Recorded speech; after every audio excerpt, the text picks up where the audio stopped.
హైదరాబాద్ మగువల మనసు దోచే అతిపెద్ద లేడీస్ ఫ్యాషన్ ప్రపంచం Bhama Emporio Jubilee Hills check post. Okay, ఇప్పుడు మన రానా గారిని మాట్లాడవలసిందిగా రిక్వెస్ట్ చేస్తున్నాం. అందరికి నమస్కారం అండి. It's always so nice to see, అంటే తెలుగులో మిడిల్ సరే అంటే బ్రహ్మాజీ గారిని వెనకాల ఉంటారండి, అది కష్టం, అది అలా నుంచోకూడదు, పెద్దవాళ్ళకి రెస్పెక్ట్. కలిసి ఉండలేదు సార్, బాగున్నారు సార్, బాగున్నారు సార్, బాగున్నారు, చాలా బాగున్నారు సార్. సో సో ఇలాంటి ఇందాకే బ్రహ్మాజీ గారిని అడిగా, సార్ ఎందుకు సార్ మీకు ఇలా అనిపించింది ఇలాంటి సినిమా చేయాలని, అంటే నా ఇమేజ్ మార్చుకుందాం అనుకుంటున్నాను అని నాతో అన్నారు ఇందాక. సో సార్ డెఫినెట్గా మీ ఇమేజ్ దీంతో 100% మారుతుంది. And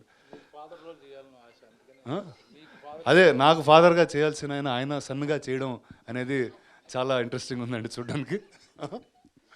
but first wishing you all the very best అండి. అంటే ఇలాంటి తెలుగులో ఇలాంటి రెగ్యులర్కి భిన్నంగా ఉండే జానర్స్, ఒక కల్చర్ని చూపించే జానర్స్ రావడం అనేది I think I'm very excited as an audience always for cinema like this.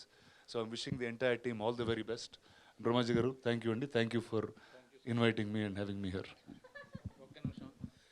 ఈ సినిమాకి చీఫ్ గెస్ట్లు అందరూ బిజీగా ఉన్నారు, ఇండస్ట్రీ మొత్తం. చీఫ్ గెస్ట్లు ఎవరు ఖాళీ లేరు. యాక్చువల్గా పాపం తిరువూరు ప్రొడ్యూసర్ గారు ఫ్రెండ్ అంటూ వచ్చాడు.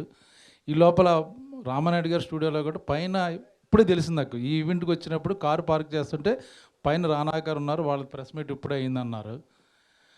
వాళ్ళు ఏదో చాలా సీరియస్ డిస్కషన్లో ఉన్నారు, ఏదో డోర్ తీసుకుని వెళ్ళిపోయి నాకు కింద నా ఈవెంట్ జరుగుతుంది ఒకసారి ట్రైలర్ రిలీజ్ చేసి వచ్చే అన్నాను. నిజంగా వచ్చేసాడు.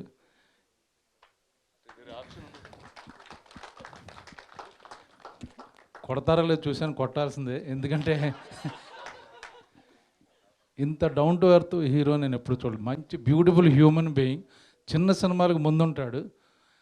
అంటే ఇప్పుడు ఇంత సామ్రాజ్యానికి అధినేత అయినా ఆయన పిలవడానికంటూ వన్ వీక్ బిఫోర్ మెసేజ్లు పెట్టి అలా ట్రై చేసి వెళ్ళి కలిసి ఒకరోజు ముందు వెళ్ళి పిలిస్తే కానీ ఎవరు రారు. అది బట్ యాక్చువల్గా అది కరెక్ట్. బట్ డోర్ ఓపెన్ చేసి కింద ఈవెంట్ జరుగుతుందంటే వచ్చేసాడంటే long leave, love you dear, God bless you.